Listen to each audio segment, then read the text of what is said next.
Welcome to the Voodoo Power Podcast. Welcome to Place and Pancakes. We're sitting down with Connor Young. Connor is a hybrid athlete, a nationally qualified bodybuilder and USPA national record holder in the raw bench press. Connor was a 2019 USPA junior national champion and took second in the open division. His best lifts are a 749.5 squat, a 512.5 bench, and a 705.4 deadlift, with his best total accumulating 1929.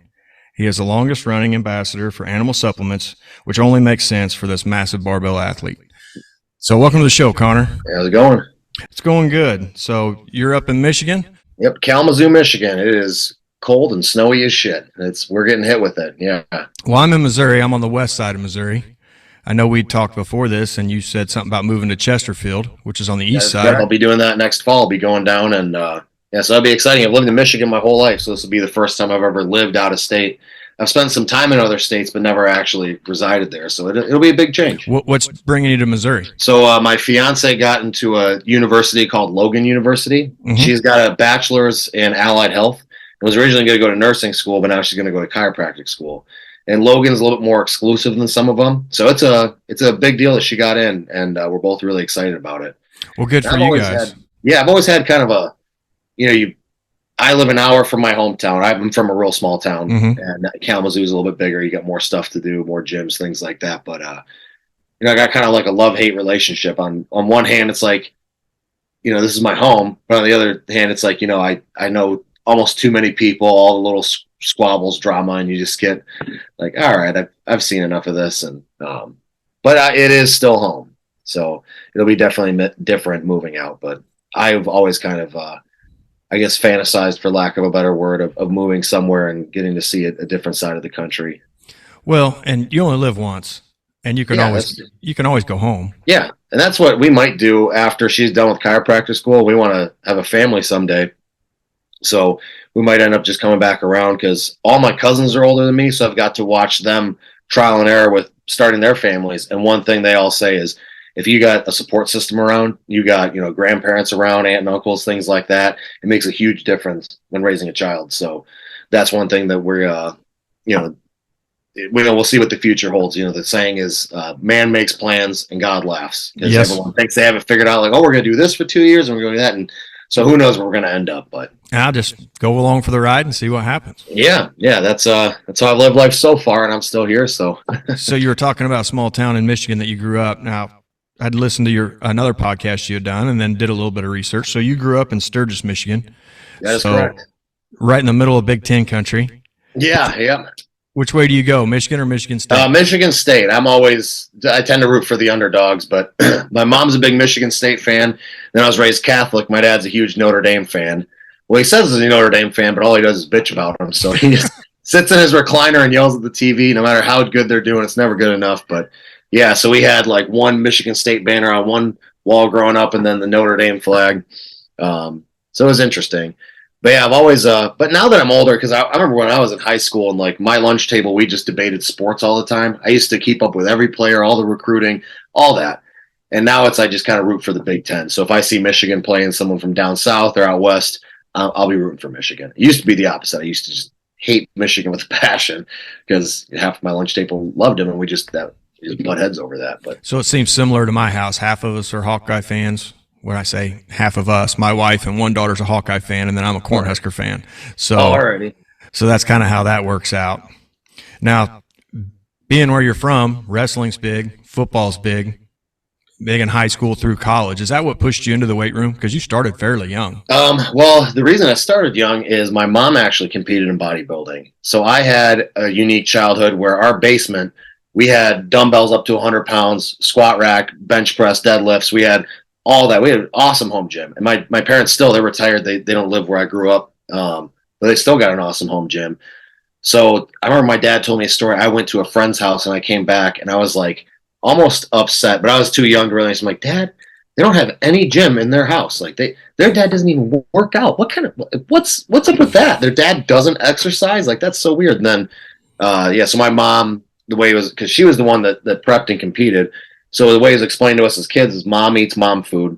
you guys eat kid food. So dad, a lot of times would eat with us if we were having, hot dogs or hamburgers, and she'd be eating, tilapia and rice or whatever it is. And you just assume that's normal because when you're a kid, everything's normal. And then as I got older, I'm like, oh, other kids, their, parents don't work out on a regular basis. They don't have gyms in their houses. This is different. But I got into football. Actually, my first word was football. My parents are both big football fans, and I played up until my sophomore year.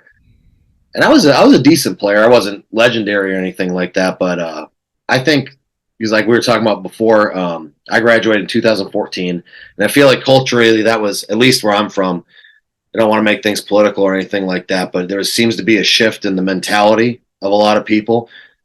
The coach that I had growing up, his name was Bill Kime, and he was like an old school, like, drill sergeant football coach, up in your face. And I remember the first time I practiced with the varsity team, we had some sort of drill where, you had to break down, run left, run right. And I ran left when I should have ran right. And he's, God damn it, Young, did I say go right? No, sir. Then why the hell did you go right? I'm sorry, but so he was that kind of coach, but then he'd put his arm around you after practice. Like, why I yelled at you, son? It's because I see potential in you. So I gravitated towards that. But there were some maybe more gentle young men on the team who had a mom on the school board and dad with big money who didn't jive with that. And so there was this big kind of rift all over this coach, and they tried to force him to resign, and a bunch of the seniors said they weren't going to play, so they brought him back for the playoffs, and then he had to go. And after he went, a bunch of my friends went, and I went, and I didn't really like the direction the program was going, so that's when I switched to powerlifting. And I had already been introduced to the sport. It was kind of funny. After football, I had my school friends, and then I'd go to the gym, and I had like all these men that were adults. They were like in their 40s with kids, and I was like hanging out with them outside of school, and they were super happy to take me under their wing, and because my parents had the bodybuilding background, and then these guys were just power lifters, and they like to kind of give me their theories on life and philosophies, and I think they enjoyed having a kid around. But yeah, there's a Polynesian strongman named Tavita Mokena who was he had like just a little gym that was in the basement of a church that hadn't been used in like 40 years. And he got there rent free because he'd renovate the upstairs, and then we had the gym in the basement. So it was a very like West Side Barbell-esque, just chalk on the walls. People would write on the walls and chalk different sayings and quotes and stuff like that. And I actually have tattooed on my chest, death before weakness. And now looking back, that's a little extreme, but that's something we used to write on the walls in that gym. So I had a really unique, I was very blessed to have that gym there. But to answer your question, like, I guess football wouldn't be the thing that got me in the gym, but it definitely made me more passionate training with the team, things like that. But then breaking off my junior and senior year of high school, no one really knew what powerlifting was back then. Mm-hmm. Because I had people that were like really confused, like, aren't you going to play a sport? Like, well, I'm doing a sport, but it wasn't through the school. The school didn't. I was the only kid that knew what that was.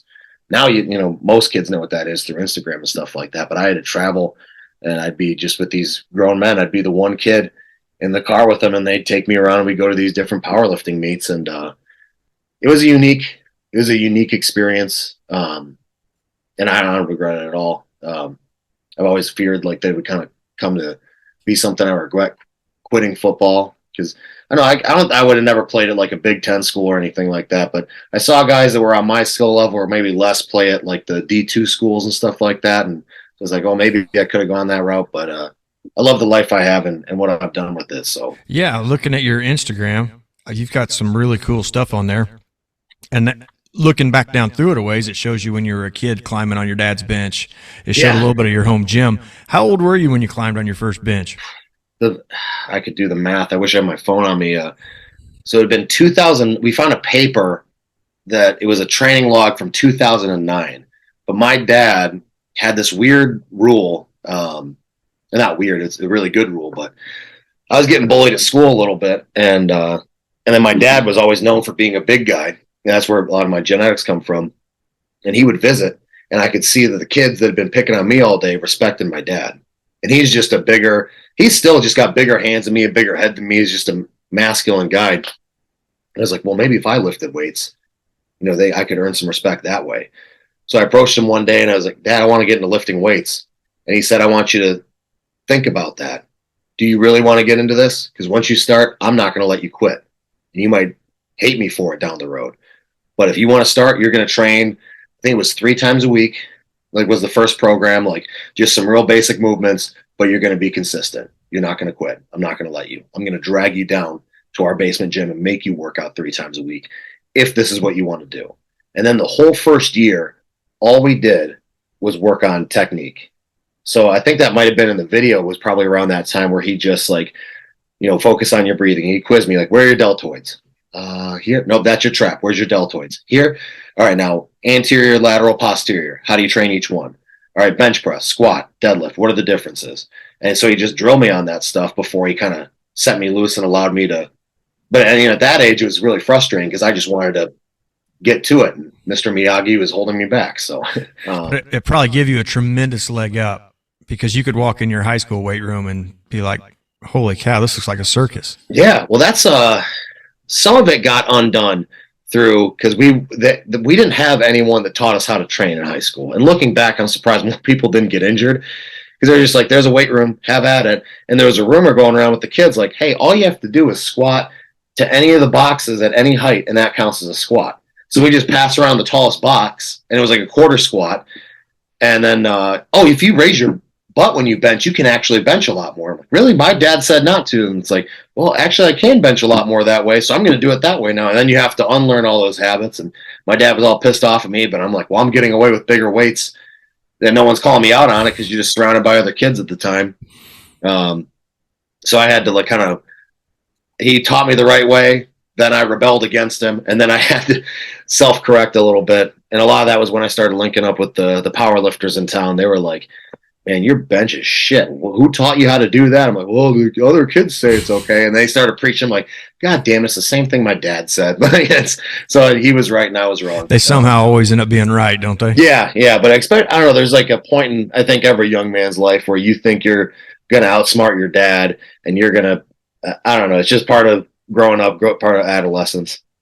I have a good relationship with my dad, but I think that's just part of I'm going to be different. I'm going to, It's part of maturing. Every kid goes through it. You got to, or otherwise we wouldn't get anything done if you don't. Yeah.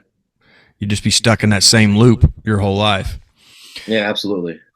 So you worked out with these older guys. They helped you out. They kind of got you going. But when you really took off, were you with them? Were you by yourself? Did you have a coach? I mean, when you started lifting USPA juniors, was it with those guys, or how did you work that in? So I kind of had a weird trajectory because I was doing, I don't even know if these would be documented, because a lot of the meets we do were these, the owner of the gym was a strongman. Like I was saying, he's a Polynesian, ex-professional rugby player, and he did the strongman meets and powerlifting. But most of the meets he would take me to were unsanctioned charity event meets. And he had just a lot of friends in that scene. So you could just go in T-shirts and shorts, and the judging was pretty lax. And it was more just a fun thing, and, raising money for, a kid overcoming cancer. Or, we did a couple of the cancer ones. Was it DC Strong had some of those meets. So those I don't even think would be on the books. But I was very middle of the pack. I wasn't that uniquely strong. I would say Big Dave is what we called him, was the first one to introduce me to conjugate methods, the cube. He would go to seminars and come back with, so he went to Lily's seminar before I knew who Lily was, and came back with the cube method. And so I was doing that without even understanding. I didn't even know it was called the cube method. And I think, I can't remember if it was him or another guy in the gym, showed me Juggernaut a couple years later. That one was good, but I just had a really hard time recovering from that one. So I think we might have been doing it wrong. But I wasn't uniquely strong until I took a break from powerlifting and went to bodybuilding. And my coach was Justin Harris. And I owe a lot to Justin Harris. He's a very smart guy, and I will defend anything he says to the death, because I am just he really changed my perceptions on not necessarily the powerlifting programming, but the differences between bodybuilding and powerlifting, how to view the different exercises, how to bench as a bodybuilder versus a powerlifter, squatting, the differences, the goals. And then nutrition was the big thing that, I knew that nutrition mattered. I just didn't know it kind of overpowers everything in bodybuilding, because people that are a little less educated, they'll just be talking about, this supplement or this drug or this, and that's all kind of nonsense. That's all secondary. The diet is everything. And so he was the one that got me in shape, and I did pretty good at, if you went through my Instagram, you'd see some of my throwback pictures. I'm proud of I just did the one show, And I've always considered doing another one because after the show, I put on a ton of muscle in the rebound process. And that is when I got uniquely strong. And like that first year, it was like no matter what I did, I'd get stronger. And so I just think there was something physiologically that changed in my body because I was doing like the same things, the same programs, but I was getting much better results. And it's like I was just gaining weight, gaining muscle. And so I think there was just something to physiologically giving me a better connection to my muscles, being able to feel like when I'm deadlifting or squatting, the different muscles contracting. And so I knew exactly what's going on. And then just having more muscle overall, better developed muscle, more in tune with my own body. And then also just since then, like right now, I'm not counting every calorie or every carbohydrate or anything like that, but I'm very conscious of what I put in my body. And I'm conscious of how it's digesting, how I'm reacting, how my energy levels fluctuate in the aftermath of eating something. Even when it's annoying and I don't want to think about that, if I'm just at a Super Bowl party or something, it's there regardless. So with that filter on, I just eat better, not as a true bodybuilder anymore. But I think that nutritional aspect also played a part in my success, what I've been able to achieve. But yeah, I was never uniquely strong. I never stood out. I never won a best lifter award or anything like that until afterwards. And then all that started coming. And so I do think that that's something that's overlooked in the powerlifting community and Dan Green talks about this, going back, learning to control your muscles, getting that mind-muscle connection, developing some of that bodybuilding knowledge, which my parents had laid a foundation with, and Justin just expanded on that tenfold. So I do think there's something to that, even though it's not directly strength training. I do believe that just truly building muscle and taking the time to do that and not being, super chubby, you can be a more efficient athlete. And that's, I think one of the biggest differences between the older generation, who a lot of my heroes are a part of, and now you see a lot of the power lifters are in shape. Whereas when I first started going to meet, every power lifter looked the same. It was a, dude that rode Harleys. He had a big beer gut and a beard and some tattoos, and that was all of them. And, the big bench shirts then and the big bench bellies, and that was a power lifter. Now it's very different. Now power lifters are in shape. There's a lot of women into it. There's people of all sorts of different, weight classes that are putting up fantastic weights.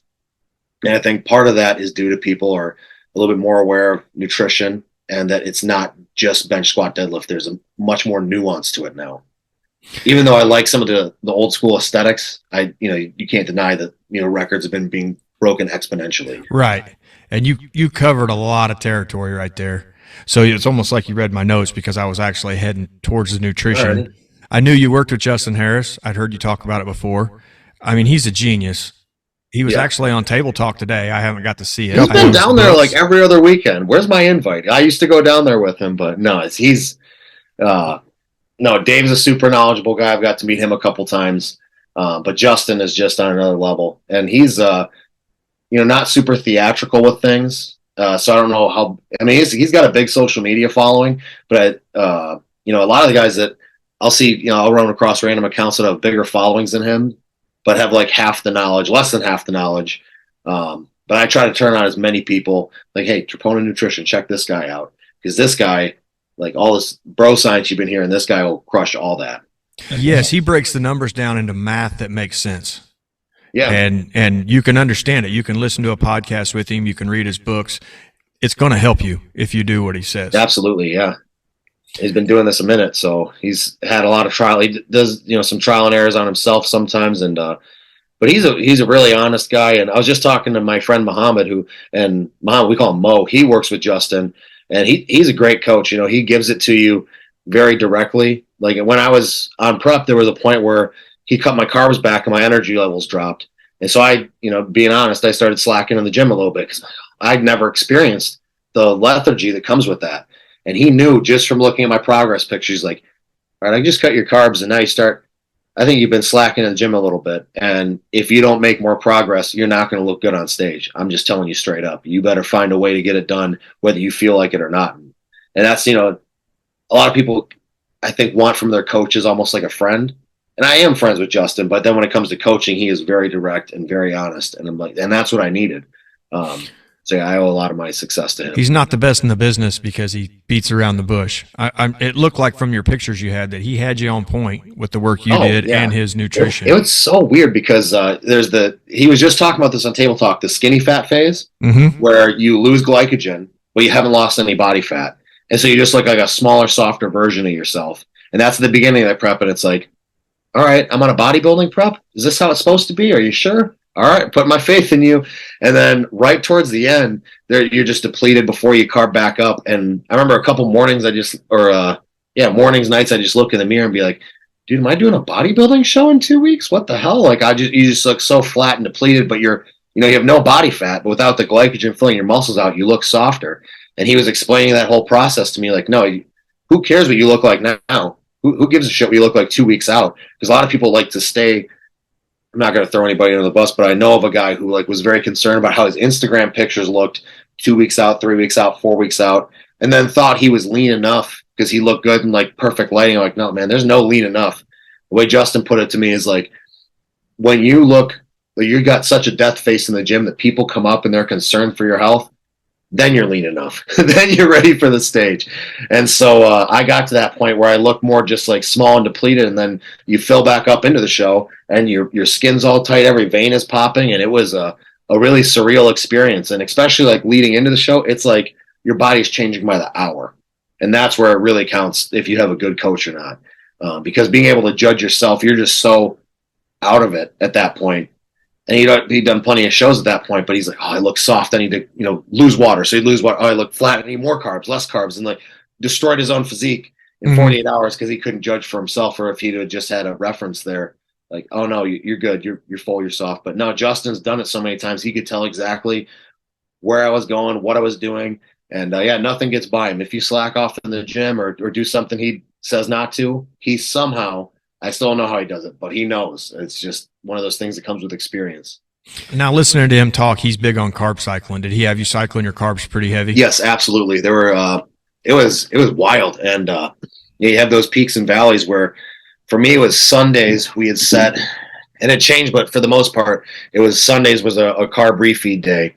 And it was, because you just get depleted to the point where your body's going to soak up all that glycogen. And we kind of found a sweet spot with me, what I could get away with and not.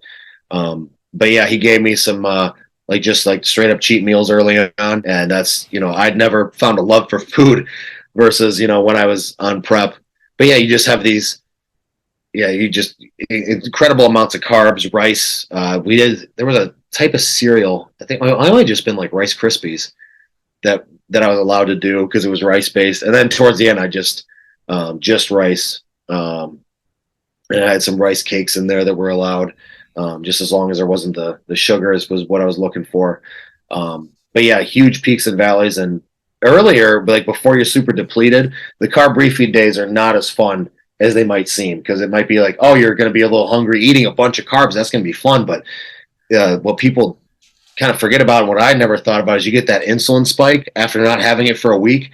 And so you're in the gym and you feel like you could just curl up in a corner and take a nap. You just, oh my God, this feels so, you feel warm and soft, and it's a really bizarre experience. Yeah, because you get so depleted during the week, all you can think about is carbs. Then you have all these carbs, and then you have no energy levels, or just because of the insulin, so you got to caffeinate yourself to get it done in the gym.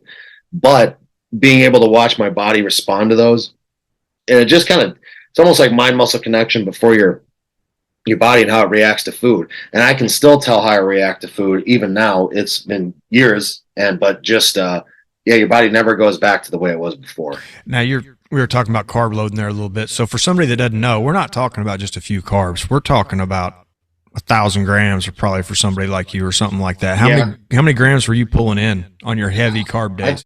I think we hit 1,000. Yeah, I know there was a couple that was 150 per meal, 6-7 times a day, or every 2 hours, and it changed based on. So it wasn't there was one number we just rode with that. Right. Mm-hmm. I could probably go through my emails and find it, but I'd be willing to bet. Yeah, I know we hit 1,000 at least a couple of times, and it might sound like a lot, to someone listening, but then you actually go do it. And this isn't just eating donuts or whatever. These are leaner carbohydrates. So just refueling, like I said earlier in the prep, you could get away with like, some cheat meals and stuff, but then you gotta, keep your fats low, carbohydrates high. And it can be brutal. You're just sitting there eating.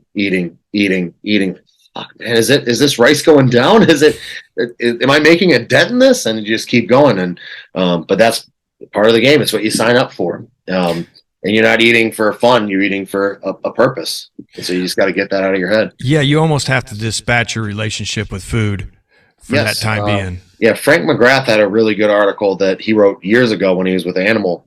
And I used to have it printed off somewhere. I wish I still had it.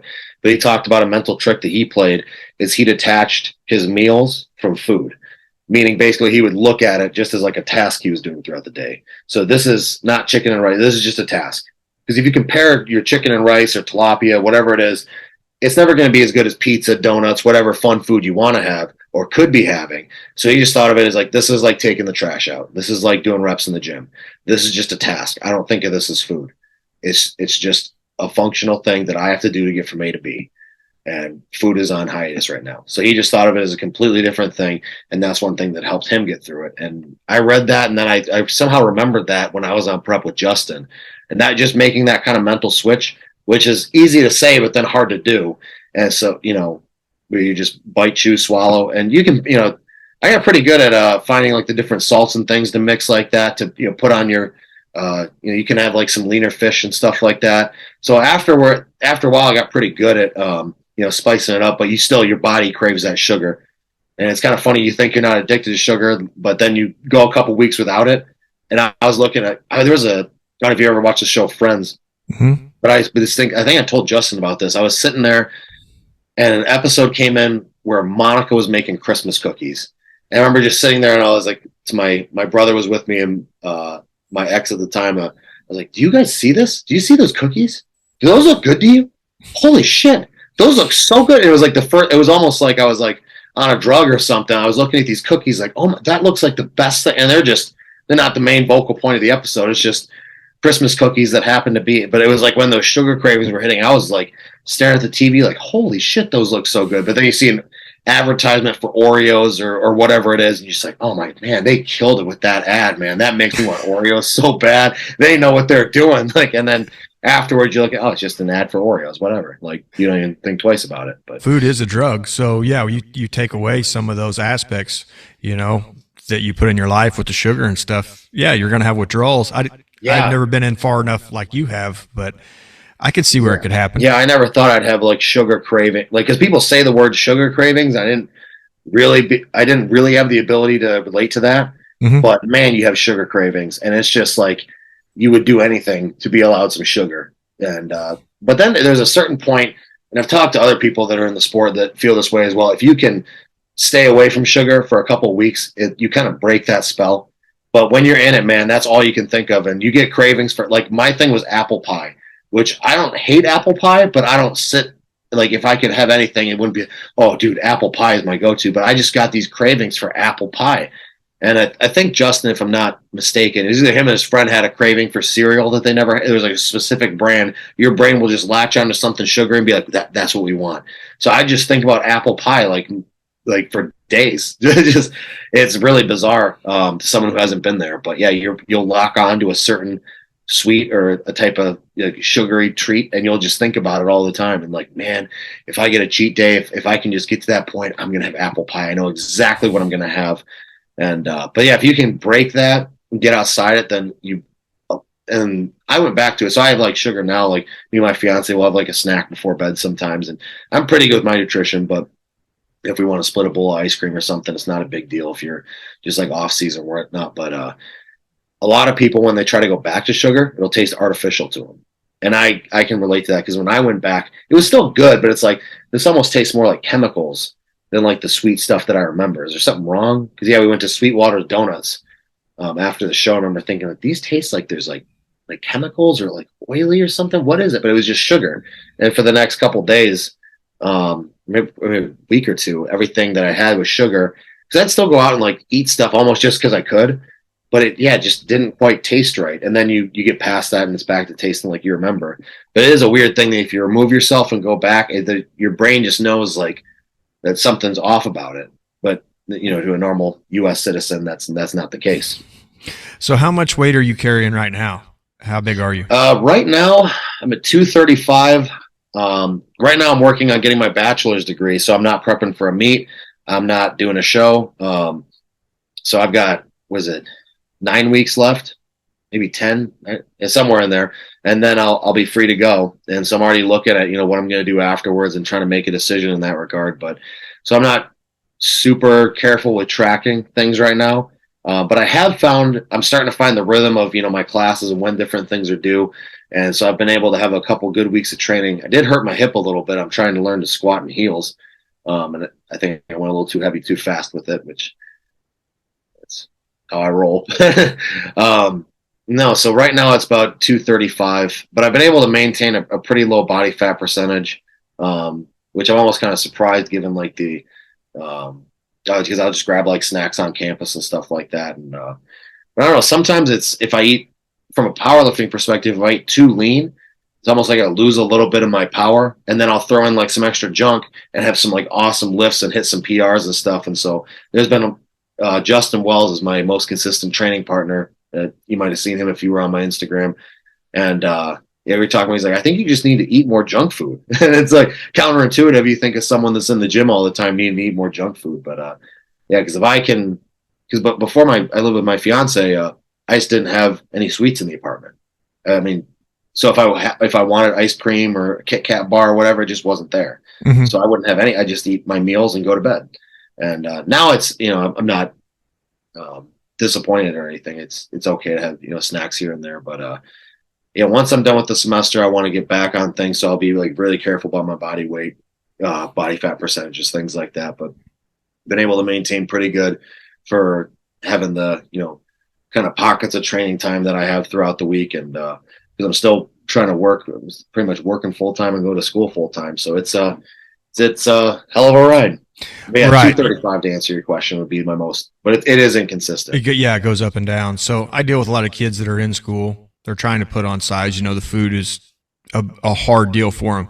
I guess my question would be do you ever allow yourself to get hungry, or are you so locked in that you always have something with you or access to something to maintain that size? Yeah, I just kind of have it in the back of my mind.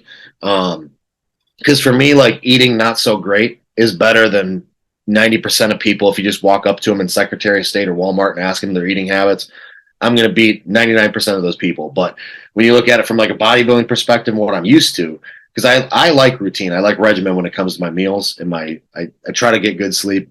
I'm a little bit of an insomniac, but within reason. And like even right now, I always have water on me, so I'm really good about my water intake.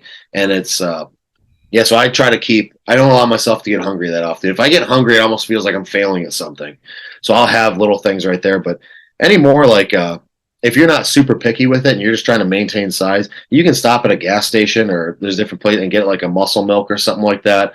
Well, that's worst case scenario. I tried not to do that, but I'll have a decent breakfast when I wake up, and I have just enough breaks in the day where I can, stop and get meals. And so I've got kind of a pacing and rhythm set out now. It's not ideal, but it still works. And then there's a restaurant in town called Shawarma King that hooks me up. It's funny, the owner is really into bodybuilding, so he gets it. And so I posted on my story a couple times giving them shout outs, but yeah, they'll just give me these boxes of chicken and rice, and I'll try to. So I swung by there today, and I call ahead and let them know how much I need. They're always really good about hooking me up. Well, I know we've talked a lot about food. We can move into some of the lifts a little bit. Yeah. We can do that. Your Instagram, Connor Young 28. As people will go through there, if they go look at it, I'll try to put a hyperlink on the end of the podcast so people can find it. Some of those lifts on there are incredible. I think you got a squat on there, 700 for 2. Yeah. You got you just added a big bench press one. Was it 455 for 5? 455 for 4. The most I've done is 6. I'm not sure if I even have that recorded, but I do know I have a couple of old videos from like, as I'm getting closer to meets where I've definitely hit 5 on camera before. Then on my big like single rep, because I haven't done like a single in a while. I was kind of pondering that. I won't have a heavy bench coming up for a little bit, but just to almost like entertain myself, like going for a single, seeing if I can still hit over 5. Because I'm just kind of playing around. I'm not on a specific program. I'm just taking elements of different programs that I've done before and kind of testing them out on myself. Because if you're going to test out, and I'm making a lot of changes in my deadlift technique, because like if you're not on prep, and this is the time I think to work on those things. And if it doesn't work out, and my little theories don't manifest anything, then I know, and I'm not doing that to myself while I'm like prepping for something that actually matters. So yeah, I've just been alternating heavy days, light days, kind of like taking and this is like somewhat similar to what I've done before, but like a bodybuilding workout and placing it after a powerlifting workout. So I'll go from bench press and do that little slow paced, and then right after I'll go right into a bodybuilding, like fast paced drop sets, supersets, kind of bodybuilding esque. Today I ran out of time. I was only able to deadlift and then just do a few accessory movements, but I'd like to deadlift and then train back, which you use your hamstrings, but I pair legs with squats because that just makes more sense. But yeah, alternating the volume days with the heavy attempt days, just every other session. And that seems to be doing surprisingly well for just trying to maintain. I'm able to hit 455 for 4. Shit, yeah, I'll do that. Like that's more than I expected. So yeah, I'm really happy with my maintenance phase. Has turned out to be pretty successful. So when you pull a big squat out like that, the videos I seen, you walked everything out, no monolith. Everything was just pulled out of the rack, taken back, and then taken into the squat. How do you keep everything in check? How do you not let the weight just take over your mind and kind of bury you? Yeah, that's for squat in particular. Squat is my favorite exercise. And one of the reasons there's a huge mental side to squat. And I know, we talked, I know you watched some Dave Tate stuff too. His mental trick was think of the worst possible scenario, getting injured, and then you just want to like get the bar off your chest or get it back in the rack. I tried doing that before squats a while ago. And there was one day I was going for a heavy attempt. This was 2 or 3 years ago. But I got so freaked out I had to walk away. I didn't squat that day. I was like, so thanks a lot, Dave Tate. But no, there's a certain like frequency, because the gym I train at, Wells Strength, the way that I squat at, it gets so loud in there with the music. You put on that heavy metal, and the walls are shaking.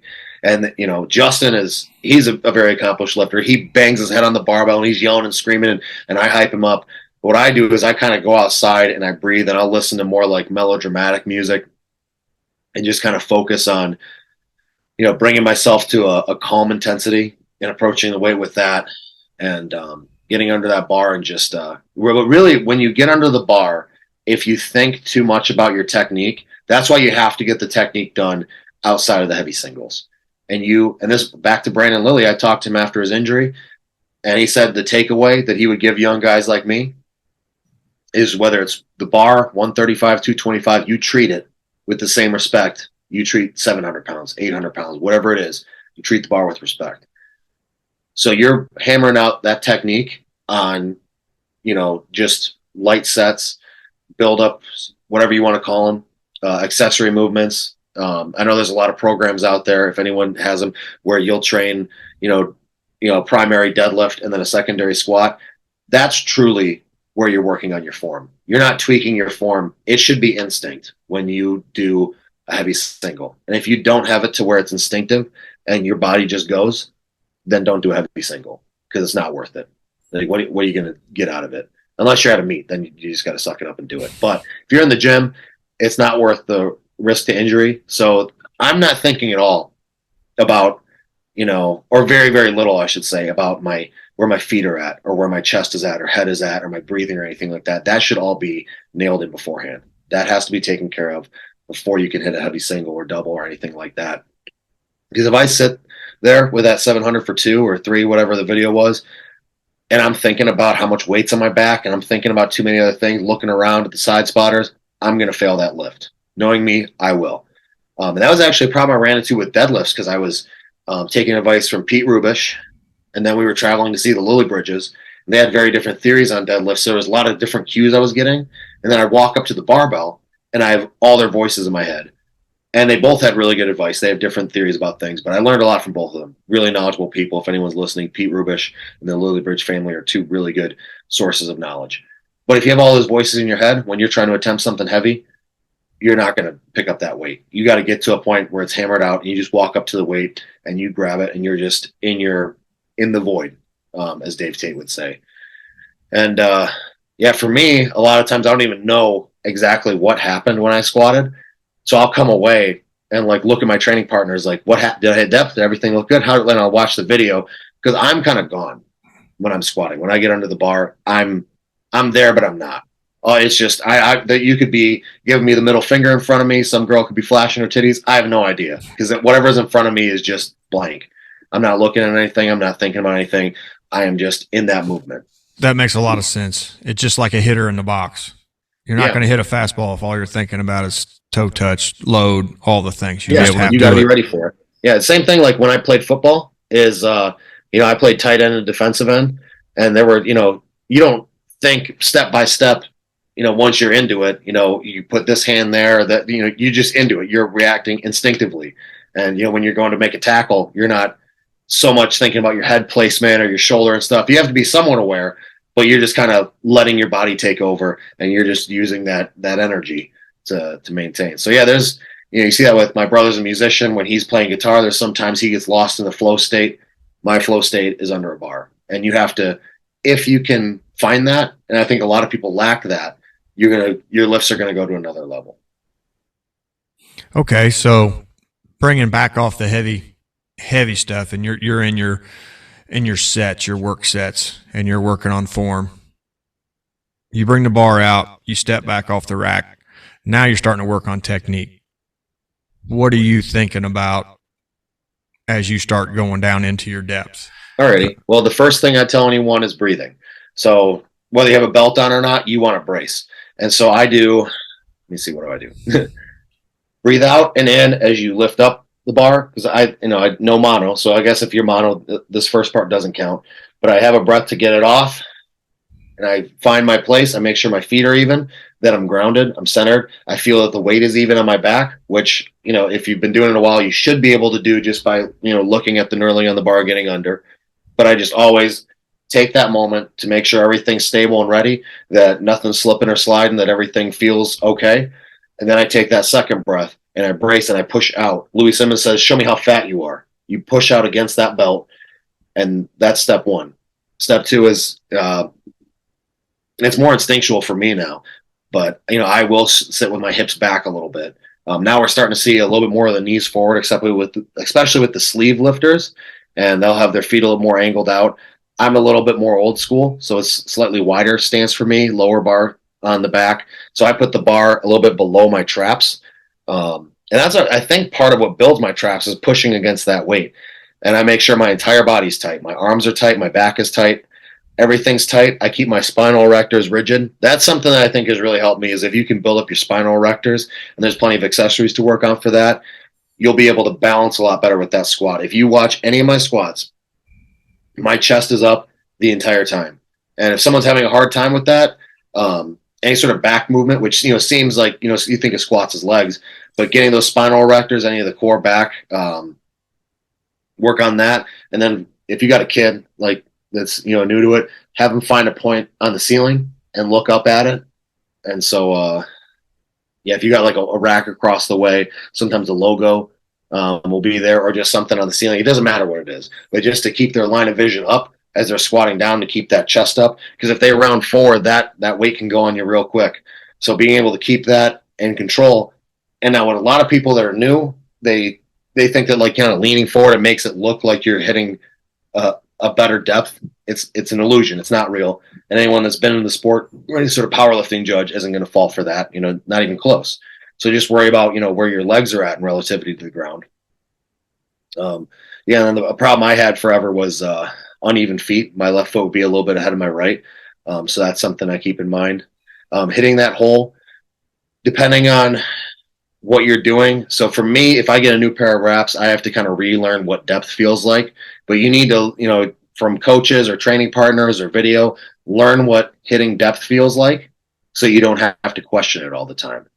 The only time I question is when I switch up. When I do, I'll change like the wrapping style to experiment, and then I have to be a little more conscious. But I don't do that on my top sets. I'm doing that on mid-level sets.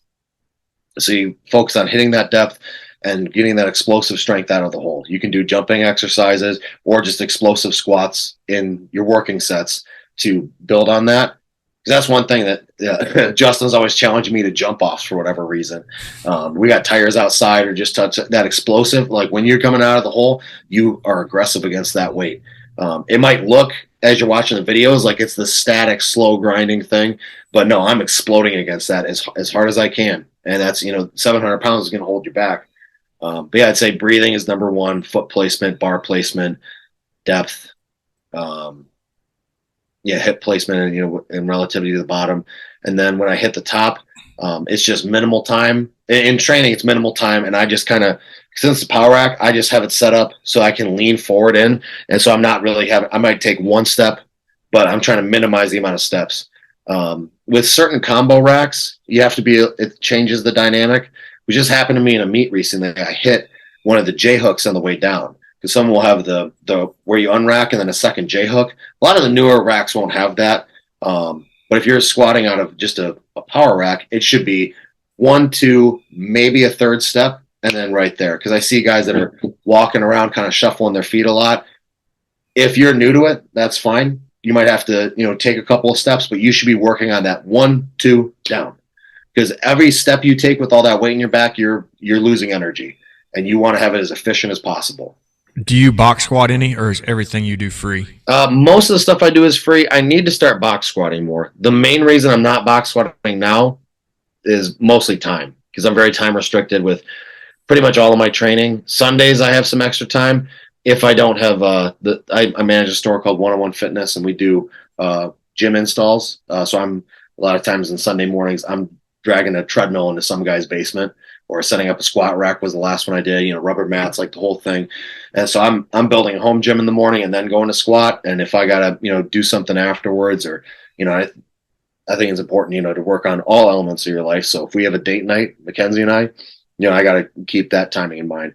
If I'm going to meet with my family and we're going to do like Sunday dinner together, which I think is very important, you got to make and protect time for that. So right now it's just a little bit of a time limitation, but I would say box squats are a great way to work on that explosiveness and work on the stability. And that's something, my core stability seems to go down when I'm not able to do as much accessory work.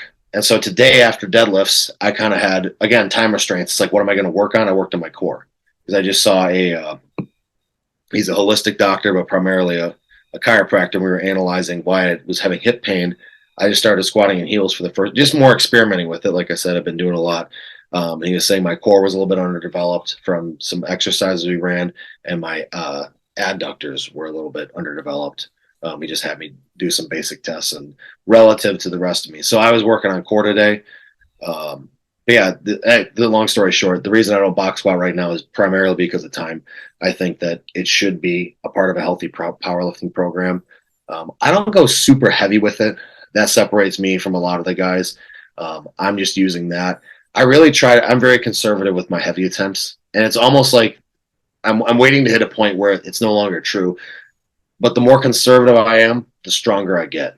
When I'm just doing more accessory work, more technique work, obviously you need to go heavy at some point, but the initial bro response is just to go heavy all the time. And that you'll burn out real quick that way. Mm-hmm.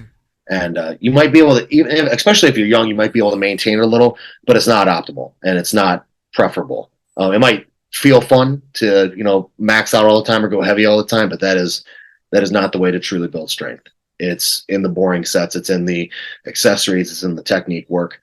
That's where you get ahead. It's not necessarily the clips you see on my Instagram. That is a fraction of a percent of what I'm doing in the gym. Sometimes I think I should post more, but I'm kind of annoyed that I have to film my top sets anyway, just to try to build a following to give me opportunities. I'm sort of envious of the guys back in the 90s, like Dorian Yates, that could just go in and train. And now there's like this whole Instagram aspect. And I do try to, promote the animal brand. And I think that, if you're someone that wants to maybe make money off this someday, you should definitely focus on social media. I think there's a whole, it's nothing but opportunity, but it does take away from the training. Sometimes I feel like if you're filming every little thing, and in my mind, no one really gives a shit about all the little things. A few people might, you might skim through that, are more interested, but for the most part, they just want to see the top sets, the big lifts. Right. Yeah. They want to be impressed. you've talked about a few different things, and I skipped over a few things I was going to ask there also. But I want to say I was watching a Dave Hoff interview today, and he was talking about kind of what you hit on. It takes so much accessory work to keep that top lift where it is. You can't just skip all the other stuff that nobody wants to watch. Otherwise, your main lift's going to suffer. Yeah. So that is, I don't know, it's just weird. I was just listening to that today, and then you bring it up. But the one thing we didn't get into is in the USPA, you're a raw lifter. You don't run any gear, no suits, squat suits. Would be what I'm considered, because I use wraps. I've been thinking about using sleeves. It seems all the kids are using sleeves now. I'm 27, so maybe I'm a generation away from the youth. But no, I've always used wraps. I like wraps. And a lot of people are kind of dogging on them now. Like everyone that I meet that's like, 18, 19, 20, it's all sleeves. But now the sleeves are getting to the point, like, I don't know if you've seen the new Inzer sleeves that are basically like made out of rubber. I've seen guys that can, they'll buy like 2 sizes down and like have straps just to get them on. I watched one guy literally get his wraps on, squat, and then had to have them cut off of him because they were so tight. So it's like, and some of these people will have not all of them, but some of you out there might have the mentality that wraps are cheating and sleeves aren't. But it's kind of getting to that point. I think that's just the natural progression of any type of assistant gear. Is in the years I've been powerlifting, the knee sleeves have come so far, and they're so much more supportive than the old ones. So I just kind of think the argument between one being cheating or not is silly. But long story short, yeah, I do wraps and then just like wrist wraps, belt, but no lifting shirt or squat suit or any of that. So with your knee wraps, do you lift in your wraps a lot, or do you kind of hold off on those closer to a meet to get the carryover out of them? I will use them. Yeah, primarily meet prep. I think I've used wraps maybe once. I used them. What was it? 2 weeks ago? No, that was no, it was 2 weeks ago. I did them experimenting with the heels, just seeing how it felt. But I like off season, I don't use them that much. I'm just trying to go pretty much naked knee. And I'll limit my belt use. I'll wear my belt on like some of the mid to heavier sets just for more of a safety thing. But I try to build my core stability up, and I try to just use raw strength. And but then the sleeves will definitely come out. And this was kind of the mentality they had at Westside, if I'm not mistaken. They would do a lot of stuff raw, build up that strength, and then add in more gear closer to. So if you watch me like during a meet prep, my top sets will all be wrapped, and maybe like a set before that. If I'm getting into like the mid sixes, I just don't want to risk an injury. So even if I could, I'm not exactly sure what my max out raw squat would be. I'm not really truly raw. I'm not really interested in finding that number out. Because for me, it's like, if I'm going to go heavy, I'm going to wear wraps. I don't care about, hitting a wrapless PR or anything like that. So yeah, it'd pretty much be just top sets, maybe one set below that. But even like I'll do like, if I'm just going to do like 500 pounds, I'm doing that naked knee. And I do think there is a big benefit because I've done that before in the past where I did everything wrapped, because it is, it's fun. You can go heavier and get away with it. And then the lighter sets feel, super easy, but you need to take some time, feel it out, build that muscle. I don't want to say naturally, but unequipped. And you will have better stability. Because I did feel when I would try to squat without wraps after I was using them all the time, that I was like shaky. I was like Bambi or something. I didn't have all the stability that I would have had otherwise. And it does take away from your top lift in wraps if all you use is wraps. So the same thing with straps. If you use straps, which I very rarely do on deadlifts, but if you're using straps all the time, because see guys run into that more often than the wrap thing, I think, where they don't build the grip strength to match what their body has the potential to pull. And then when it comes time to pull, they just can't hold onto the bar. Yes, all that makes pretty good sense. Yeah, you see a lot of kids using straps, and then when they go to pull their deadlift without them, they just lose the grip on it. So I guess we could move into your benches a little bit. You have a USPA, what is that, a national record in the bench press? A junior? Was it 4 pounds away from an all-time world record in the junior 220, and I fucked it up. So that was that's something I'll think about maybe forever. But yeah, that was when I did the second place I got at the USPA Nationals. I was just a couple pounds away from having an all-time world record. But that was kind of a funny meet. I ended a 3.5 year relationship hours before that meet. And it was just it just had to go. It couldn't. I was trying to save it for later, but no, it couldn't make it one more day. And so I was like, I thought kind of naively that I was like, oh, I'm gonna make a big lift out of this. I'm gonna come out good on the other side. But I was just worried about so many. I completely flopped that. That's one of the worst meets I've ever had. Yeah, I went 1 for 3 on squats. Yeah, 1 for 3 on bench, 2 for 3 on deads, and that's the most unsuccessful meet.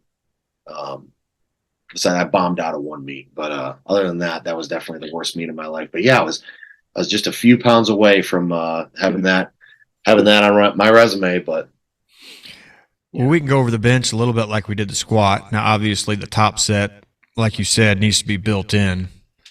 You know, you're not going to get underneath there and have to worry about your brace and have to worry about everything that goes along with it. But if you're working up to get to where it's more natural and you're working with weights you can handle, what are you thinking about in a good bench press? All right. So I still say everything, copy and paste what I said about, being in the correct mindset for the top set. Bench, I'm going to look at my head placement. I get way higher up on the pad than most people. I mean, I'm putting it so when I unrack the bar, I want it to where it's minimal. So it's almost and you can, if anyone wants to go to my Instagram and look at the last bench video I post, when I lock out at the end and re-rack it, I'm right there. I mean, so I'm unracking it and coming straight down. So there's there's no wasted motion in the meantime. So I'm working on my placement. And the second thing I'd say I'd work on is probably my feet. I have those. Well, I'll do a thing. I'll pull myself kind of under the bar and lock my feet in. Then would come the shoulders. So I'm going to have my feet there. And I would say to anyone listening to this, play around with the foot placement because there's going to be a sweet spot for everyone where if your feet are too far out, you're not going to get the power. And then as they come in, there's going to be a point where you're really tempted to raise your hips. And that's something that, like I was talking about, my form degenerated in high school. And once you learn to raise your hips, it's really hard to untrain that out of yourself. So you can pop your glutes. I will squeeze my glutes and see my hips raised, but not leave the bench every time I bench. So I will get that tightness and that burst of momentum. But yeah, your butt can't leave the bench. But I'd say feet. So I kind of start with my feet. Well, placement on the pad, feet, then to the hips. Make sure everything kind of squared, dug in. Then I focus on getting my lats tight, and then I focus on kind of tucking my traps in and feeling those against the pad. So I kind of do a ground up approach. Yeah, I guess it could be done either direction. But for me, it's feet, hips, lats, feel that those are engaged, and then the traps, and then just feel everything is tight. So I tighten my entire body as I'm getting ready to lift. So I guess it'd just be a tightness thing on bench. And then as I bring it out, I am focused on minimizing range of motion. So I don't have an unnecessary arch, but I have the bar in a place where it's going to come off the J hooks and go almost straight down. Now, you're not going to be able to get into a position where it can go truly straight down, but it's going to be close to that. So I just take a very brief second to stabilize at the top there, and there's no up and down. There's no wasted motion. Straight down and then straight out. And there's a tendency, I don't know if I'm going to be able to, where a lot of people, you got to watch your bar path. And this, especially with younger kids, they'll do this thing where they are getting to the point where they can almost rack it, but so the bar goes from here all the way to here at some point during the lift. So they're doing a C shape. You want this explosive, it's right there. It's like you're shoving someone. If you got a football player, it's like if you're jamming someone. And that's why the gym I go to used to have a jammer press, and I still credit a lot of my bench strength to using that jammer press, that explosive, like you're hitting a pad, you're hitting someone in football. And so I would tie that back to playing football, kind of helped me conceptualize that, almost like you're shoving someone. So I almost think of it as like I'm shoving someone off of me, and I'm using my lats, I'm using my entire body. And again, your butt can't come off the bench, but you want to generate that momentum off the bottom, and it's like you're attacking the bar. Now, I wouldn't say for all your reps you should do that. There's some that are going to be more slow and controlled. You're not going to be able to hit as big a weight that way, but that slow up and down, that builds a certain kind of strength. But there is something to be said for the explosive training.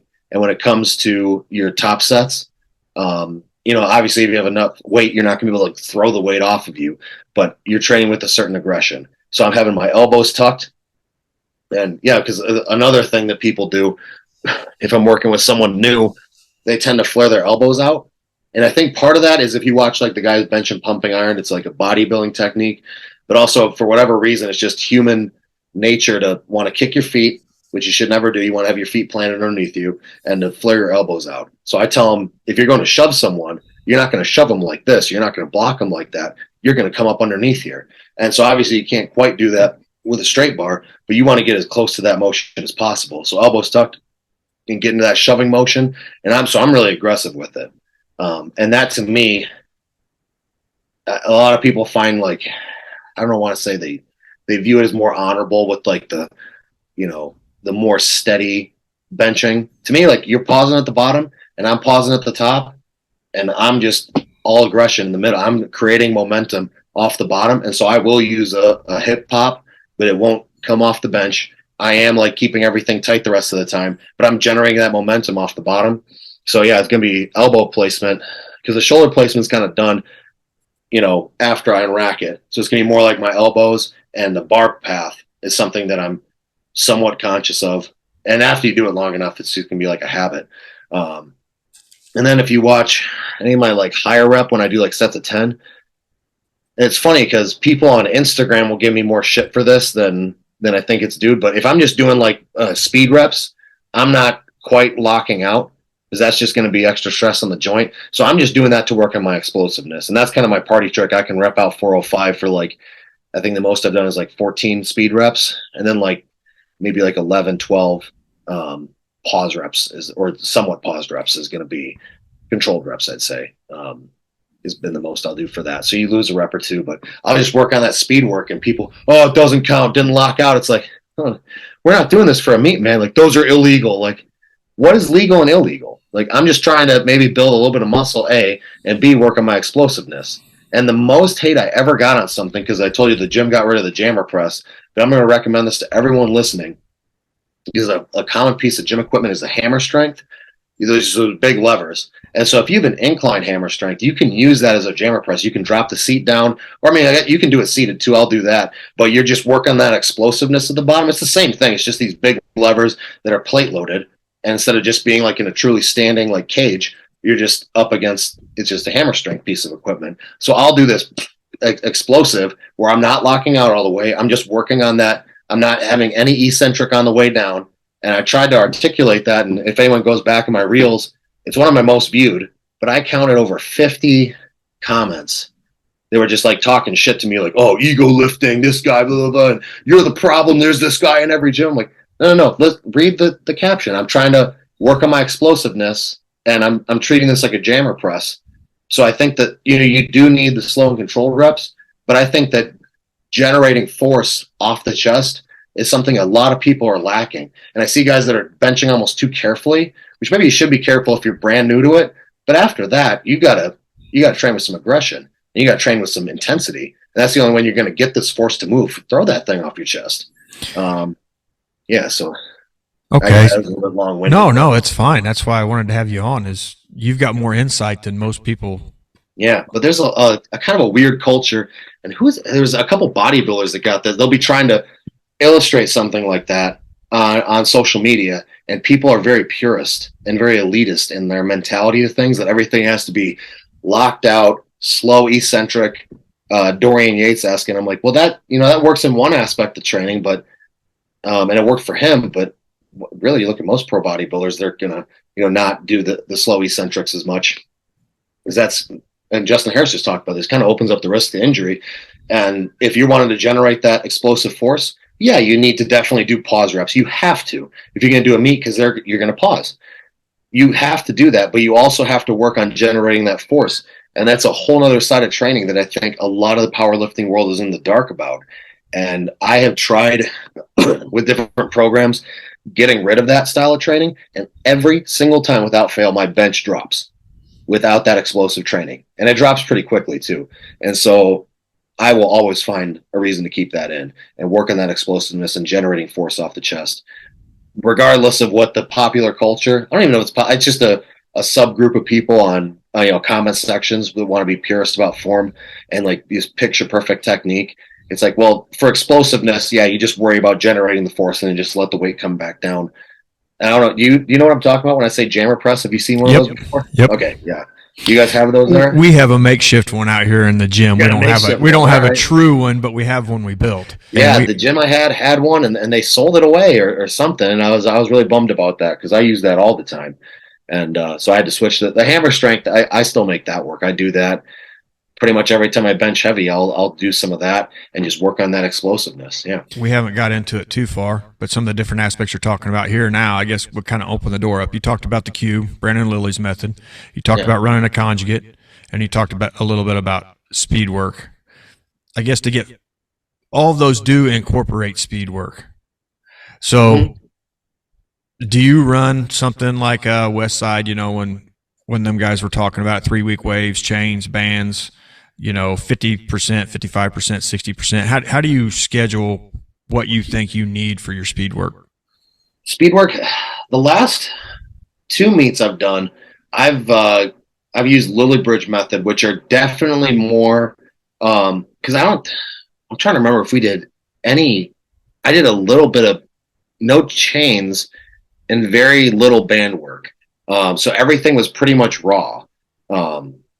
And that was, there was a lot of, and that's a hard program and they have different variations of it. But if you do it correctly, cause there's a lot of loss in translation with people, whatever program, cause I'll meet guys that say they're training West Side, but they're just in, 1, 2, 3, and they're training very gingerly and okay, that's and there's no, this is not how they're training. You might have percentages on a piece of paper, but there is something lost in what they're doing and what you're doing. And you haven't gained a pound on your bench in a year. You're not training West Side. You might be doing something you think is similar, but there's, something that's lost in there. Training with the Lilly Bridges, those guys train fucking hard. But they also train intelligently. But it's definitely more centered around just the bench squat and deadlift. So there will be days where you work on speed and technique. There's a lot of deficit deads where you're doing those. And just the way they deadlift is a much more aggressive deadlift than what I've kept. But I was just thinking about him today. I was just the way he taught me to chalk my hands, just something real simple, just getting extra, just all the way on the top of the thumb. And right here is where most of your grip strength is. I was just kind of putting it on more, and I felt, dumb about it now. You just kind of get it right here. It's the main, palm and fingers. No, thumb. That's where most of your grip is coming from. And you want to get that whole thing wrapped with chalk. So I was completely up to that program for my last couple meets. Now I do it because, like I said, I've been experimenting. So every other lift will have a focus. So today I did a heavier deadlift session. And so that'll be slower pacing. And I didn't have time to do everything I wanted, but I just build up to a heavy top set. And I don't really have true speed work. I just have the build up reps where I'm just kind of okay, how did that feel?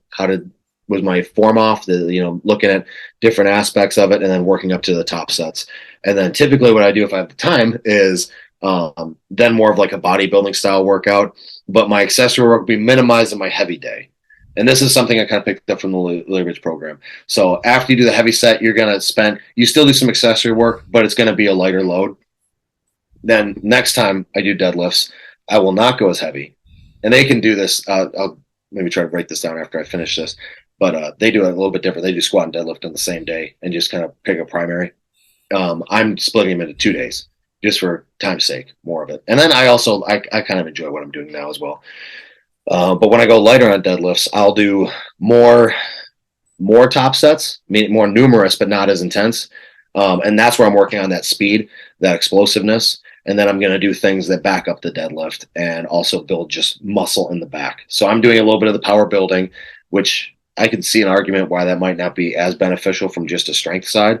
But also, like I was talking about earlier, you can't talk me out of the fact that building muscle does not equate to some strength gain, because I experienced just this huge influx in strength.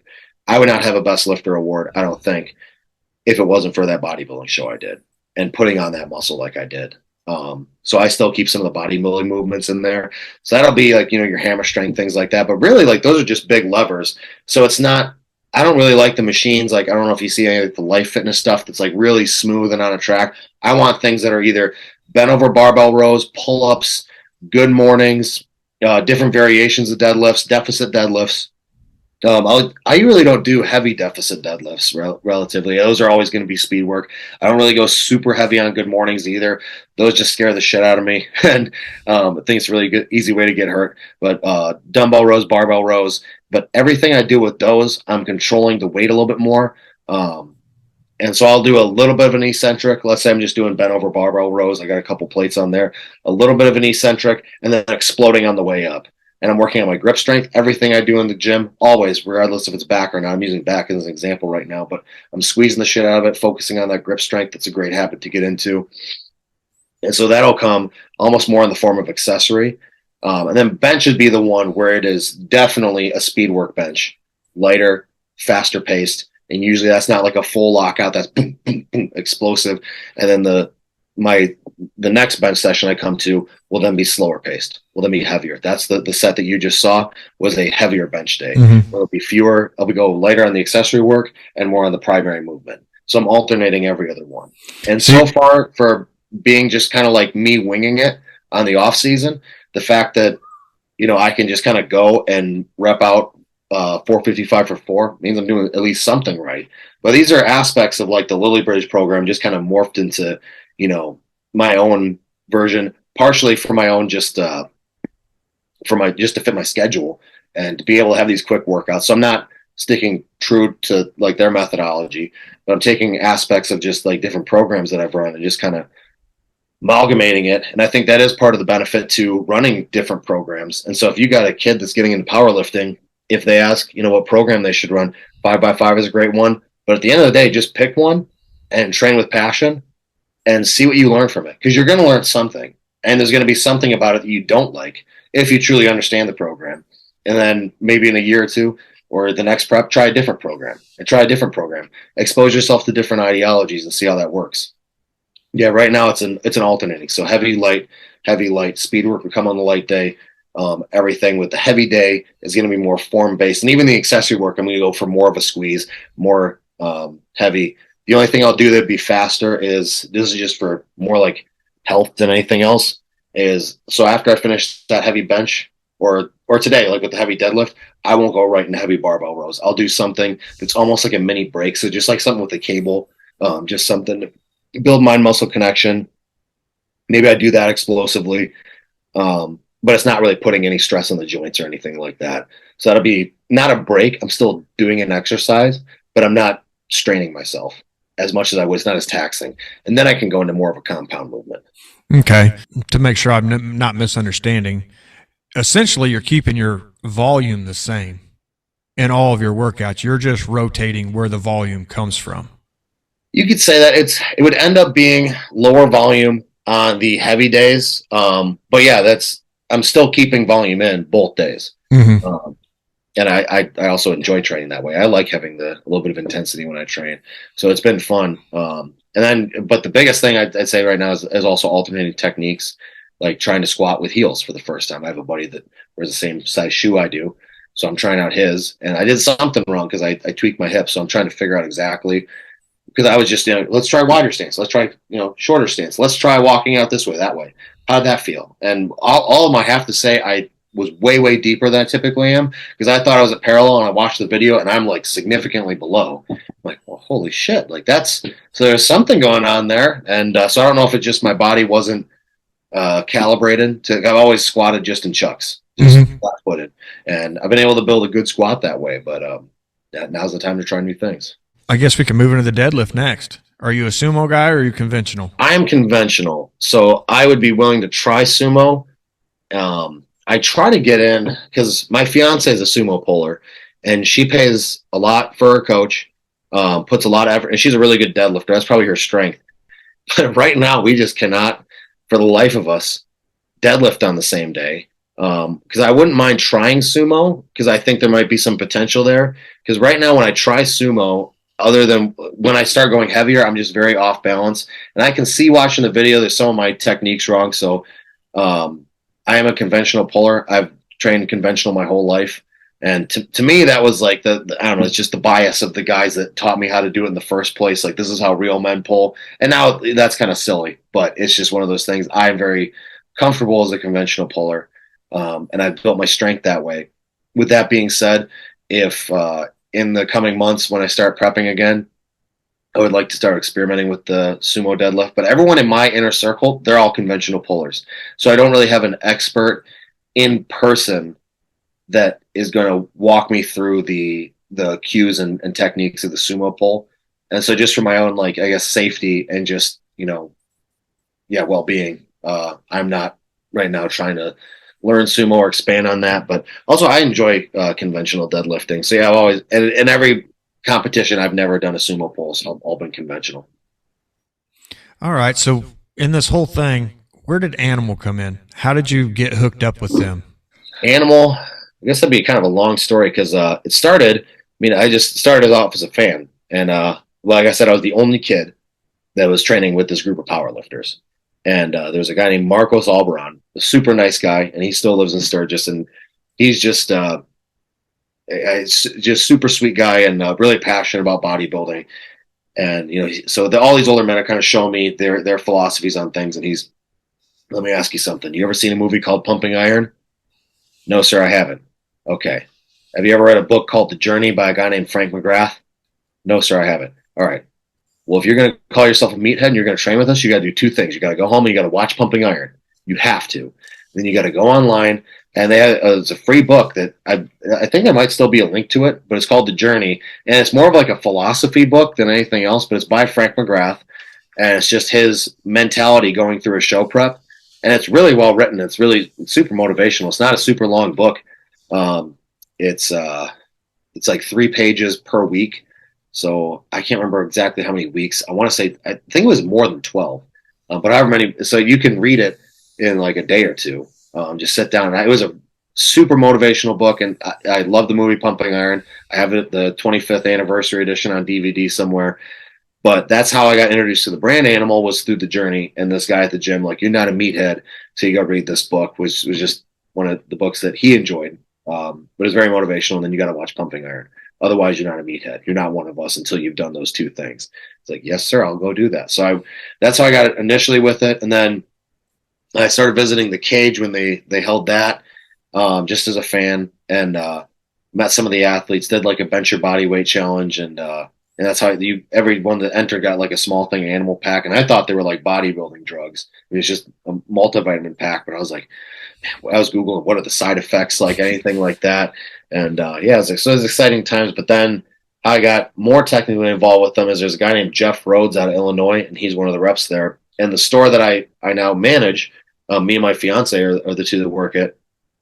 And we sell more Universal products than anyone else. And I think this is still true. We sell more Universal and Animal than anyone else in the Midwest.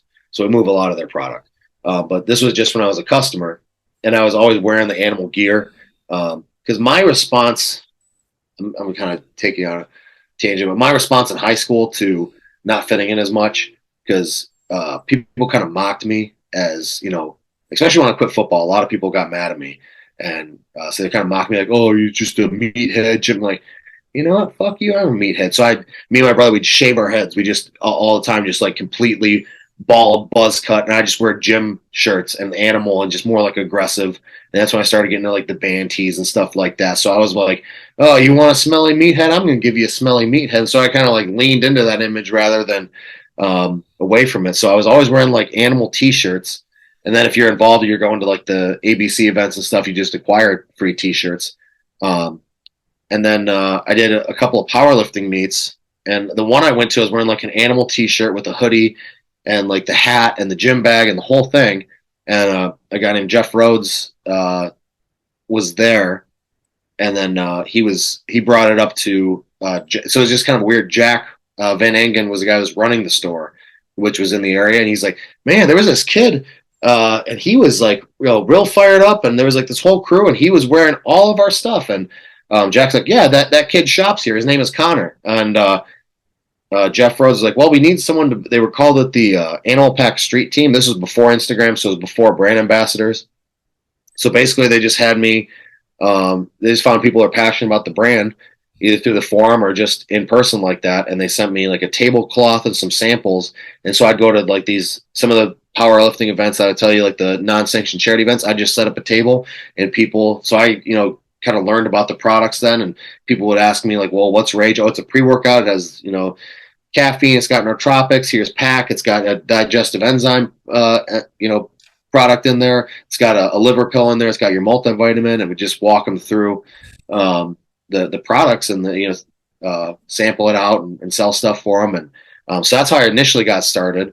It was just called Animal Pack Street Team. And it's funny, they scrapped everyone, I believe, except for me, because I don't know why they decided to keep me on. And then they started doing the ambassador thing, and they've gone through so many phases with that, because the initial ambassador thing was I don't know if they call it. I think it was still called Animal Pack Street Team at the time, but they gave us like assignments to do through social media, and I didn't have a big following at the time. I only had maybe like 1,000 followers, which I thought at the time was really big. But yeah, they wanted people with just at least a couple thousand. But then all the other guys wouldn't keep up with their assignments they gave them. And I'm really big on that. Like, you tell me you need X amount of posts per week or the logo or that, I'll go do it. Like, just give me very clear instructions. I will complete the task. And a lot of people struggle with that. So they cut everyone, scrapped the whole program except for me. And it's just gone through several evolutions. And I forget exactly when they started calling it ambassadors, but it was after like Instagram started doing it. And then, then I've been invited a couple of times. I'm trying to remember, 2017, I think, was the first time I worked the cage. And I guess I did a good job. And because they had a couple people there that showed up and just kind of wanted free samples and T-shirts. And the one guy, we're supposed to have 5 of us that were taking care of the athletes and then answering questions for customers. And then we were supposed to make these little like goodie bags. And if people waited in line and gave us an email, we'd give them the bag. There's supposed to be 5 of us. And like one guy walked off, 2 people had like a family emergency or something. So it was me and my buddy. We were running the whole thing. And so I think that, rubbed some of the people in Animal the right way. They saw, you could be trusted with things. And so then they started having me work more events. And the cage was the big one every year. I'd go down and then you get to know the guys that way too. You're hanging out with them afterwards. They rent out a gym called Power Shack Gym and cater the whole thing. You're hanging out with the athletes and the people who work there and keeping tabs through social media. And then it would have been about the time I started working at the cage is when I started managing instead of just working at the store that now my fiance and I run. And we really expanded the amount of animal products we have, and I'm always doing different deals with them and trying to stay in the good graces and move product. But people like the products too, so we got a good like following. So they've always given me stuff to do, and then they had people do the I Am Animal videos, and I was able to find some guys that are good with cameras. But then my brother has basically a whole studio. He's a musician. And so I did the voiceover work, and they liked that so much. They asked if I could do voice recordings so if you go to Amazon right now, it's my voice over all the commercials, and they just hired an outside marketing team. And so we'll see where this goes. They want me to do more voiceovers, and then I could potentially like link up with other brands, because this company is not animals. They're, outside marketing. So hopefully that leads somewhere. But so I started doing the voiceover work, and then I forget what I'm W-9'd in, and I think it's marketing associate. Because I'll be on like these different, they used to do like, especially right at the beginning of COVID, they would have like these, the whole marketing department and a few people involved with the brand. They just kind of spitball ideas and see how people are reacting to different products. And especially me with like interacting with the public so much. Hey, what do people think about the new orange flavor? Do they like that? Not like it? What flavor? Is there any requests? What do you think? Grape? Do you think green apple? Like what are people saying? And so they've always kind of kept me on as someone that's on the outside but still has like a foot in the door and is familiar with the guys that work there and familiar with the products and has a lot of direct interaction with the consumers. I guess marketing associate and then brand ambassador, whatever it's called. I don't care about the label. So I'm somewhat involved with like the marketing and just kind of telling them what's up. And then some of the ads, they allowed me to write the ads and like the little motivational bits. If you hear a voiceover and it's like a motivational little, I wrote that, and I was able to keep it in. They were, compensate me for it either in supplements or money. And then I use the supplements to I'll just put those on the shelves and calculate that in, and it helps our margins at work. So it's been a good deal. It sounds like a great opportunity that kind of fell in your lap and you were able to take advantage of it. Yeah, opportunities don't fall every day, so you got to grab onto them. So you brought up pumping iron. I know you've done a little bit of both, and I actually had a question on there about that. So in pumping iron, Arnold's just a master of jacking with Lou Ferrigno. I mean, he has the shirt on, Arnold's numero uno. Yeah. All the things that goes along with that. I have a shirt that's a knockoff of that. It's Universal's numero uno. Yeah, I wear it before bed a lot of time. But anyway, yeah. Well, my question was, how do you allow the right people in your circle to keep you moving up in your, or not necessarily moving up, but attaining your goals? Because it doesn't take much. You get the wrong guy there, and it's detracting from what you want to do, and all of a sudden, you're not making the gains you want to make. How do you regulate who you're working with? A lot of it's intuition, which I kind of wish I had a better answer, but there's been a few times in my life where there's been someone that on paper, and not to make the conversation too dark, but there was a guy, he was a bodybuilder in great shape, handsome dude, well-spoken, had a great job, and he would come into the store and he'd, hey man, we got to get a lift in, we got to do this. And I'd see him at the gym and we'd hang out and talk, and like, something is just off about this guy. I don't know why I don't want to hang out with him. And I felt almost like guilty about, like, I can't put my finger on it. And then one day on the news, this dude that seemed very normal, and that's kind of what made the story special, is involved in human trafficking. And it's like, so part of my brain, whatever subliminal thing it was, whether it was just an energy off him, like, but anyway, I'm just saying it's not wrong to trust your gut is at the end of the day. So you meet someone like Justin Harris and you sit down and talk to him, you understand this guy's not bullshitting. Whereas I meet people that, and maybe it's partly just working with the public, and I've met a lot of bullshitters and guys that, I used to rep 500 pounds for this in high school, and it's like, that guy's full of shit. And I think I've just always had a good, I guess, nose for good people, because I've kind of like, okay, that guy's not going places, and then a year or two later, what I kind of think, it's like, yeah, there he went.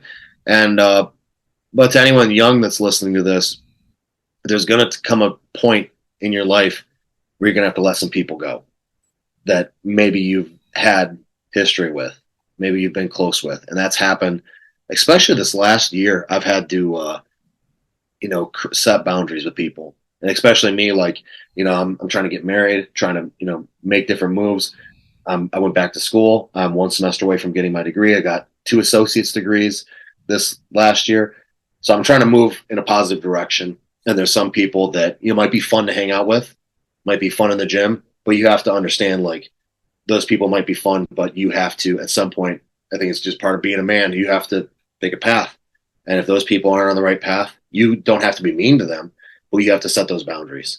And so the way I explain it is, you have your inner circle of friends, and that's just a few guys. And it should never be more than a few guys. Those guys you can trust. You can tell them good news. You can tell them bad news. And you can know that, honestly, they'll celebrate with you with the good news, and they'll give you good advice with the bad.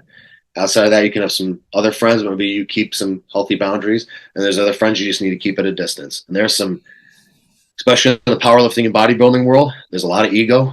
There's a lot of people that are into it for the wrong reasons. A lot of guys that maybe, have something to prove. And a lot of those guys can be dangerous. And you got to start to recognize those patterns and be able to sit back and, I want the best for everyone. I don't try to be a judgmental person, but you do have to be like, man, this guy burns every bridge that's given to him. And, so don't extend that bridge. Or if, fool me once, fool me twice. So you do have to set healthy boundaries. But I have people I'm comfortable with. Like I said, Justin Harris is one that I trust a lot. Justin Wells. So 2 Justins.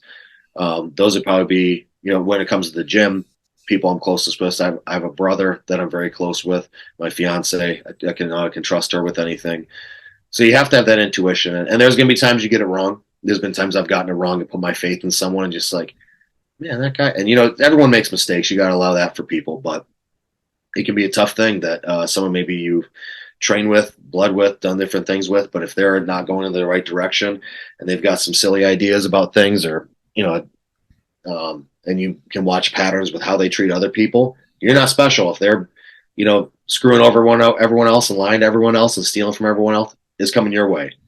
And so I try to give everyone a chance, but no, it's part of growing up. It's there's more at stake the older you grow up too, and you're trying to move forward. Like I said, we want to start a family, and you got to decide who's going to be a part of that, and who's not. And nothing against those people, but yeah, you got to set those boundaries, because I've definitely been on the wrong side of that before, where I've let in people that I shouldn't, and then it's a hell of a lot harder getting them out once they're in. So yeah, I wish I had a more articulate answer than go off your gut. But at the end of the day, I guess maybe it's just also having the courage, because you'll know someone's wrong for you. And fellas, there might be a girl in your life that's really bad for you. That's been a mistake I've made multiple times over. Maybe she's good looking or whatever, but not a wholesome person with the correct values. And you got to be man enough to let that go as well. Because I've seen some guys end up with the wrong girl, and it takes down their whole life. I watched good, strong men be just completely torn to pieces over nothing. And a lot of people, I'm sure you deal with, they see it from the outside. They see how big you are. They understand that you lift, but they don't understand the true work that goes into developing what you've developed. So keeping the right people that understand that, hey, this is a priority in your life, and actually trying to help you stay on path has to be a key component in who you let in your circle too, I'm sure. Yeah, absolutely. But I guess the flip side of that is, it is hard work, but to anyone listening that it seems like a lot of work, dieting and training, once you maintaining habits is way easier than developing habits. At least in all the anecdotal evidence that I have repeats that sentiment. If you're new to the gym, it feels very foreign, getting up early, going late. It feels like you're really forcing having to eat these meals. But once you've been doing that for a while, it just kind of becomes part of your routine. So it's never convenient. Just anything you want to do. If you're trying to build a business, you're trying to establish a relationship, you're trying to do anything worth anything. Like, I'm sure this podcast has been inconvenient. You could be doing other things right now, but you're trying to do something. So you're going to have to accept this can be inconvenient. And then my dad had a quote on the wall from Frank Zane in our home gym: make and protect time to work on your goals. You make the time and you protect that time, because there's always going to be something else coming in. So like I was saying, I'm going to school full time, working full time. Make that time, make a commitment to get up early, go late, whatever it has to be, and you protect that time. And you have to, time management's another big thing. You got to be able to juggle all these things. And that can be difficult, but it can be done. There's been people that have dealt with way more shit than I have. Going to school full time, working full time, that ain't shit compared to what some people have to go through. And, so count your blessings. It could always be worse. No, that's all pretty good points. It's stuff that you don't think about when you're going through it. You don't realize sometimes that it can be worse. And, making the best of a bad situation sometimes just has to be done. Yeah. So I know I've kept you a long time. I appreciate it. This whole thing worked out just off of Instagram and an accident, and you might regret it now, but you followed an Instagram post and it worked out great. And I really appreciate your time and all your insight into all this. And if there's anything I can do to help you going forward, man, just let me know. Absolutely. Yeah, will do.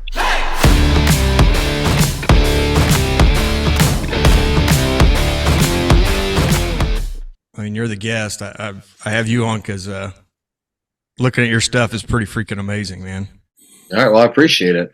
Yeah, try to make it a little bit different than like a typical Instagram. That's always been my theory. Mm-hmm. And because a lot of people try to grow on Instagram just by posting a training log, which has worked for a lot of people. But, the way I look at it is I'm in direct competition for people's attention with Larry Wheels, John Hack, guys that are much more, they're ahead of me. So what can I do to stand out? And the black and white thing helps me stand out. When I meet people in person, they know me as the black and white guy before they even know my real name. So it's something that seems to have worked in my favor. And then trying to post the philosophical quotes with the lifting and just trying to stand apart.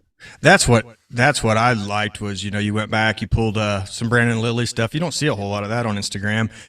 Brandon Lilly, he needs more attention. He's a great guy. Yeah. And I watched a lot of his YouTube stuff, and things didn't work out with him at Westside, but he still went on to be an incredible lifter, and the cube's pretty cool. Yeah, that's I've ran cube before. That was one of the first actual powerlifting programs I ran. That would have been, I graduated in 14, so that may have been 2012. it's right after it was like he like had released Cube, I believe, because it was one of the gym owners. Because I didn't even really know what it was. He just had me run through it. But actually, I'm sitting here and there's a Henry Rollins book that I have specifically because of Brandon Lilly kind of got me into him. Really? Yeah. So I'm looking at it right now. I got a bookshelf around the corner. Well, I've seen that you have posted some Henry Rollins stuff, and it takes a special person to be a Henry Rollins fan. You know? Yeah, that's I don't mind Black Flag, and like I can't get into like the punk vocals so much, but him as a man and like his story and his life philosophies, I could just listen to him talk all day long. Yeah, he has some outrageous quotes. Yeah, but he's an interesting guy, and this is something that Brandon Lilly articulated in a similar way, that he's the man's man. He's got the jawline, he's got the aggression, just he fits that type. But then he's not afraid to write about things like love and vulnerability, and so he kind of plays both sides of that. And I find that admirable, and he seems like a very honest guy. And there's a lot of stuff. I wasn't the most popular kid growing up, so a lot of that I can kind of relate to, not quite fitting in. I think he had it. I know he had it a lot worse than I did, but there's still elements of his backstory that I identify with, and it sounds like Brandon I identified with as well. I'm going to date myself a little bit. When I first heard about Henry Rollins, this was post Black Flag, was on Beavis and Butthead on the on the original run when Beavis and Butthead was still controversial and they were still on late night MTV. Yeah. I just watched a video on the history of Beavis and Butthead and how different artists were made or broke off of that show. Whether I forget what the one like the neighbor kid, there was a certain band he was into, and they kind of suffered as a result of that because they were deemed not cool because Beavis and Butthead made fun of them, and there were other bands that kind of had their big break because of that show, and so it was a cultural force. I want to say like Andrew CK was on there. There was a bunch of offbeat bands that you didn't hear about unless you just were in that scene, and Beavis and Butthead really, I think it helped a lot of them. Yeah, I think death metal had a whole different trajectory. In particular, I know they had a lot of that on there. But yeah, I'm 27, born in 1995, so it predates me just a little bit. Mm-hmm. I've seen the clips recirculated and everything, and it looks like a really interesting show. You would almost have to be alive at the time to understand, because if you watch it now, it's really stupid. You know what I mean? I think I get the idea behind it, the energy behind it. But when it first come out, it was like, they were pushing TV. That stuff wasn't on TV. I mean, it had people where they were like rioting. They did not want Beavis and Butthead on MTV. So it's funny. I just, watching how culture shifts. I just watched a thing on the Doors and how controversial they were back in the 60s. There were these huge protests outside these venues of all these like kind of conservative Christians at the time that were afraid it was going to bring anarchism and communism to the youth, and then it switches to inside and Jim Morrison's walking around like, hey, what's up everyone. So it's just funny to see how culture goes through these shifts and how there's always someone pushing the boundary, and then looking back it's kind of bizarre. Yeah, I would agree with that. I just actually right before I hopped in the shower, I was taking off my shirt and I had a Danzig shirt on. And, nice. Yeah. It's actually Misfits, but we were talking about Henry Rollins. Yeah, Danzig he didn't have the personality Henry Rollins had. He had everything else, he had the muscles, he had the shape, he had the punk rock attitude, but his religion, I think, hurt him a lot. Yeah, you get that, and it's going to turn some people on, turn some people off. But yeah, Rollins definitely someone that I'll just listen to. There's a channel called Gravemind Motivation that used to be always massive. I don't know if you remember them off YouTube, but he kind of started the original, now there's Machiavelli Motivation and all these. He was kind of the one that started it, and the original channel got taken down because all these copyright things. He was using music from The Dark Knight Rises or 300 or wherever it was from, and lost a lot of his stuff. But he had a ton of Rollins clips, and so you could just make a playlist of these videos and just listen to Rollins through a whole workout. So I'd listen to that as I'm warming up on deadlifts. Mm-hmm. Henry Rollins talking about being homeless or broke or being a loner, and that's just and all his stories about weightlifting, and that was like the initial confidence boost, because that's kind of how I felt. I was never really particularly smart or handsome or funny, anything like that, but I loved to train, and that was kind of my escape. And Henry Rollins writes about that, so that's one thing that grabbed my attention. But yeah, if it wasn't for Brandon Lilly, I never would have gotten into Rollins, because there was a Animal had a DVD. Can't remember what it was called, but they featured a couple powerlifters on there and just had them talking about, like, they had Sam Bird, Brandon Lilly. I'm trying to remember who was on the DVD, but I remember, yeah, Brandon Lilly's part in particular, and him talking about Rollins and showing off some of his literature that he had. Brandon Lilly's a smart guy. Yeah, I wish more people knew about him, because talking to anyone who's younger coming up, be like, do you remember Brandon Lilly? Not that it comes up all the time, but I have to go to my phone and show him. I'm like, you should know who this is.